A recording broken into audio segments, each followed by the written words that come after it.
past, fatal heart impact, past painful scars. In fact, I blast tasteful bars and past. I back up my actions, fact don't ask, grab reactions, jacked attack with every word, then act with class as they hear me snap. I got nothing to lose, cause I fought and felt the bruise. Now I'm not the one confused, call the shots and they produce. I ain't lost, I'm finally loose, pick a new silver excuse. I need the views to boost me to a new abuse of being used. Everybody wants a piece now, y'all can rest in peace now. You're dead to me, so peace out. Remember, you're just freaked out. Get ready for defeat now. Alrighty. Hello everybody. This is Kirsho here. And now, whenever we last left off, we had Izuku Midoriya. He tried to face off against Cell in his Ultra Instinct mode. Midoriya's body receiving a good amount of damage before he mastered the form. Now, Midoriya's constant stress and thinking about things is what held him back in his battle. Midoriya worrying about destroying the planets, and keeping Cell away from people that he cares about, along with trying to make sure Cell doesn't absorb Melissa, Bakugo, Todoroki, Kirishima, and Kendo. Cell's power would possibly become unknown at that point. Now, one thing I have seen somebody talk about was the Infinity Engine. Now, I have made a passing comment about it whenever I did talk about Class 1A, and I did actually talk about Mr. Aizawa. Now, I basically stated that the class was talking about the Infinity Engine before Deku just popped in. Him looking for Bakugo, and many other people that he used to know. Now, with that, Cell, I believe I should give this explanation now. He was programmed, or pre-programmed, to take on different parts of the androids, 17 and 18. However, the humans he is absorbing are more advanced, and his biology is trying to adapt to the new components that he is absorbing. Along with that, whenever he did absorb Mineta, Denki, and the Sugar Guy, the components they had in their body, they were similar to an Infinity Engine. They were actually having some put into their bodies, still being worked on, however. So Cell didn't receive a full-on perfect boost. His body is currently undergoing a molecular transformation, meaning that he is trying to adapt before he can continue on to perfection. Now, with that being said, let's pick up on the Kami's lookouts. Now, Midoriya and everyone are currently talking. Midoriya is healed, and he actually does feel his power somewhat go up. His power level of 100 billion spiking to, let's say, 1.10 billion, or 110 billion. Now, Midoriya is actually a bit more impressed, wondering if this small power-up would be enough to take down Cell. If he can master Ultra Instinct once again and go and fight down Cell, then that means that he can win. Now, Vados does actually inform Midoriya that that is not also the case. Cell has yet to show his true power. In fact, he was actually getting a bit more serious. As soon as Midoriya did actually receive backlash, was whenever Cell was about to go all out, informing him that Cell was still toying with him. Now, she is saying this in a way that does sound convincing, not informing Midoriya of the truth. If she informs him that he can simply just get out of this using Ultra Instinct, then he will not struggle and understand what it means to be the God of Destruction. A hard choice. Now, Midoriya is annoyed, before he does understand what they do need to do. looking towards Mina and asking her if she can change the time chamber's settings. No. She actually is quite surprised about this. And everyone does actually begin to wait. Mina and Mr. Popo are going to be changing some things up, meaning that they're turning it back to 1 year equals 1 day. Now, with that being said, they do look at the current situation now on Earth, watching as Cell is absorbing people and gaining more power, spitting out metal components, and trying to look around for more. Now, with all of that being said, after roughly, let's say, 3 to 4 hours, they are informed about what has happened. The time chamber is muted. However, they do have a problem. There will only be enough food for 2 people to go in at a time, before they can refill it. Now, they could use magic, however, but there is a problem. If they were to use that, they do not know what would happen within the hyperbolic time chamber, since they're messing with magic in a place made of magic. There is a quite big list of things that can go wrong, and they might get trapped within the dimension. No. Mina does sadly inform them about that, stating that if she does go inside, she will not be able to use her abilities to grant them all specialized permits. Now, with that being said, everyone is trying to figure out who should go inside. Bakugo boasting that he should be the first one in, and that he does need a strong training partner. Now, Midoriya actually tells Bakugo to settle down, and that he's lucky Cell didn't absorb him. Right now, their biggest priority is making sure that the cyborgs aren't absorbed. If Cell takes them on, there is no idea as to how much power he can obtain. Now, Kirishima actually does speak up against this, informing Midoriya that does not matter. If they can train and find a way to beat Cell, then it doesn't mean that they would have to sit on the sidelines. Trying to explain to Midoriya what they need to do. However, Midoriya is headstrong on this, telling Kirishima that that is not an option. No. With that, Vados does actually speak up, informing them that if there are 2 people who do need to go inside right now, then she does have somewhat of a suggestion, stating that obviously Midoriya will be going in first, and her then bring her hand up, and pointing at Momo, stating that it can either be her or Hope. Now, everyone does stare at her for a second. Hope kind of taken aback, asking exactly what does she mean by that. To which Vados does reveal that the girl, she might have Saiyan biology, and she will be able to transform and help them out. She's hiding a power that even she isn't aware of. Now, that is quite confusing. So this girl from the future is a Saiyan. That's quite strange. Now, Midoriya doesn't think anything of it, since she was basically born whenever he would have died on Earth, or roughly a little bit before then. So, he would have been off-planet in that timeline. That doesn't add up to him. So when did a Saiyan visit Earth? No. Hope actually does like this offer, thinking that she would be able to spend time with her dad or father.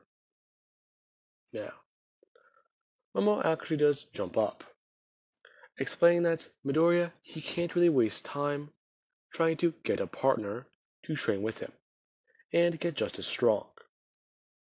So, he'll need someone who is just as strong as him in order to properly make sure all this can work out properly. Now, with that, Midoriya and Momo do go into the time chamber. And Vados, she actually does sit down in front of the door, beginning by stating that they will currently start their own form of training. Now, Vados does introduce them all to image training. While they are going to be doing that, Midoriya and Momo will be inside, working on getting stronger. Now, as soon as Midoriya and Momo do get inside the time chamber, they are quite confused. The feeling of this place is different, and you can obviously tell from walking outside into the void, obscure reference, that the weight does feel heavier. So that does mean that Mina actually did increase the gravity. Now, with that being said, Momo and Midoriya actually do power up, going Super Saiyan, as both of them immediately start training. Now, luckily Mr. Popo, he did leave a bag of senzu beans in the time chamber for them. Now, as they are both training intensely throughout the next few weeks, they do begin to notice that Momo is catching up fast, and she actually does put all of her time into training. Along with Midoriya, him and her usually always fighting for what could be days on end. There is no clock in here, and both of them are so focused on their training that they can go possibly fighting for hours and not even realize that a minute could pass. Both of them just living in the thrall of battle and fighting to their heart's content. Now, with all of that being said, for everyone outside, they are experiencing time normally. Meanwhile, for Momo and Midoriya, they have been inside for a little bit of time. Let's say that this is around the 2-month mark. Midoriya and Momo have just gotten done with an intense training session, and they do have to take a senzu bean, feeling their energy get restored, as they've already gone through around 10 each, before realizing that they do need to actually save these things. They literally just use them to continue fighting more. They take one, get straight back to it, before trying again and again. Now, Midoriya, he is actually currently out in the void, and Momo actually has watched Midoriya doing one-handed push-ups, as he actually does throw his hand outwards and switch off to his other one, quickly throwing his legs up into the air, as he just begins by trying to bench his own weight in 100, let's say 200 times Earth's normal gravity. No, actually I did say 150, let's not change that. Anyways, now, Midoriya is doing all this without the assistance of Ki, and he is dealing with great difficulty. Midoriya trying to make sure he can hold in all of his power. Now,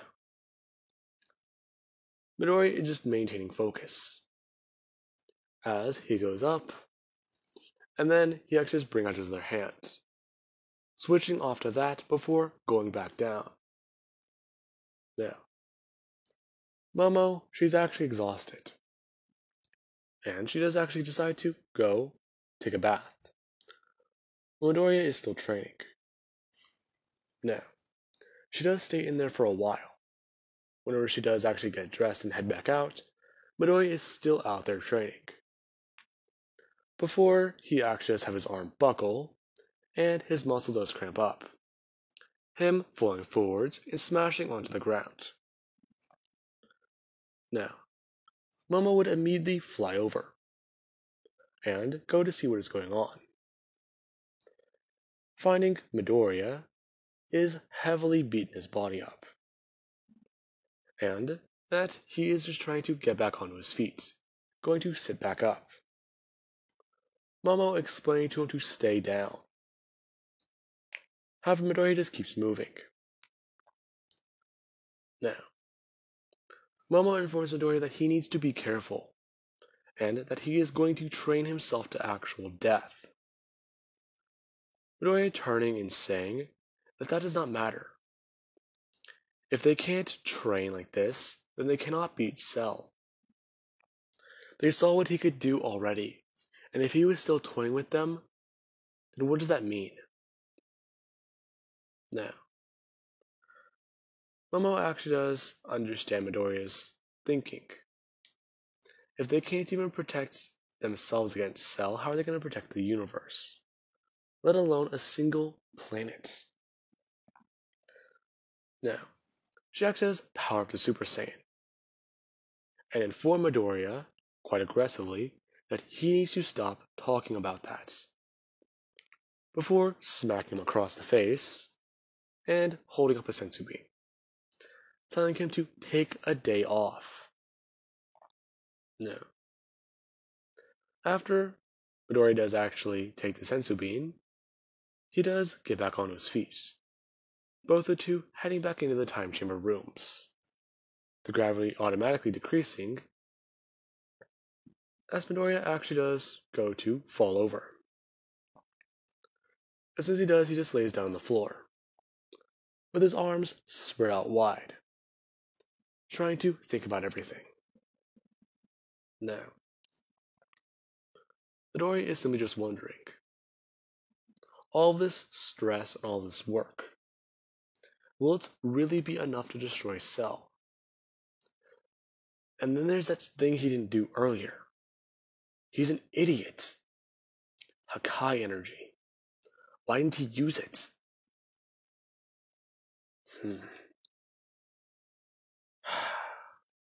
Damn it. I'm not thinking clearly anymore. What is wrong with me? Now, as that is going through Midoriya's mind, we do have Momo, who actually does stare at Midoriya, as he is laying there, asking him if he's okay. Midoriya looking at her before just sitting back up, facing away from her, saying that he's fine. He's just very distracted. You're thinking about it, aren't you? Your own death. Midoriya actually somewhat freezing.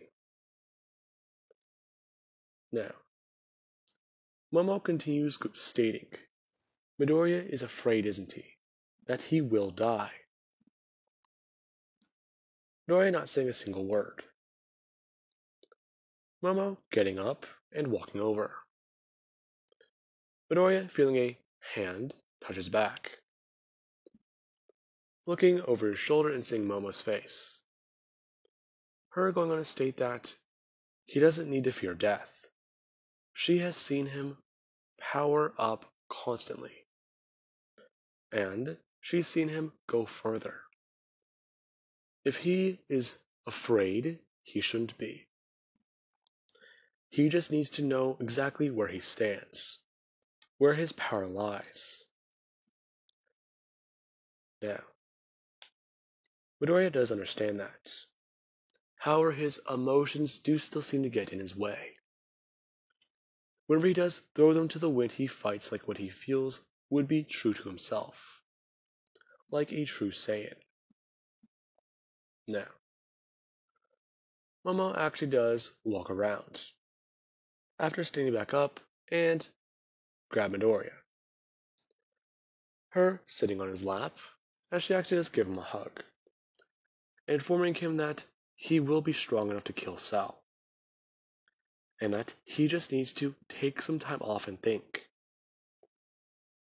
What exactly are their power levels currently? Midoriya actually is thinking. His current power level is around what he believes to be 150 billion. Okay. And then hers, she's not too far behind. She was quickly catching up at 145. Now, Momo does actually pull Midoriya in a bit closer, before giving him a kiss.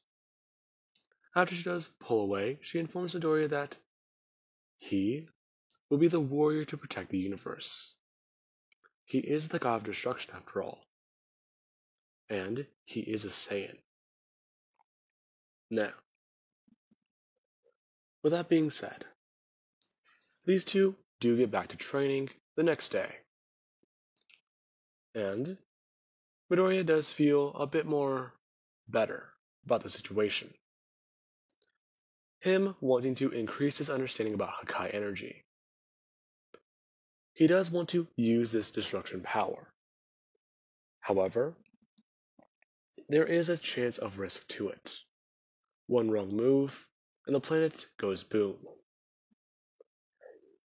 Now, with that being said, Midoriya and Momo do train for another 3 months. And they actually do find that they've begun to catch up more. Now, with that being said, these two actually do leave the Chime Chamber a bit early, as both of them are somewhat ready to deal with the threats. Now, with that being said, after they do walk out, Mina and Hope immediately head in. Both of these two getting ready for their year of training. However, there is what Vados does see in Midoriya. She doesn't see that same old human who held back out of fear. She's seeing that proud Saiyan warrior who is determined to fight the threats and take it down. As Midoriya does actually head off to fight against Cell. Meanwhile, with Momo, she actually does stay back and talk to Melissa quite a bit more, trying to ask questions and what she has learned about her daughter Hope. She will intervene in case things don't go the way Midoriya thinks. Now, with that being said, I do hope you guys enjoyed. Have an amazing night. I'll catch you guys in the next part.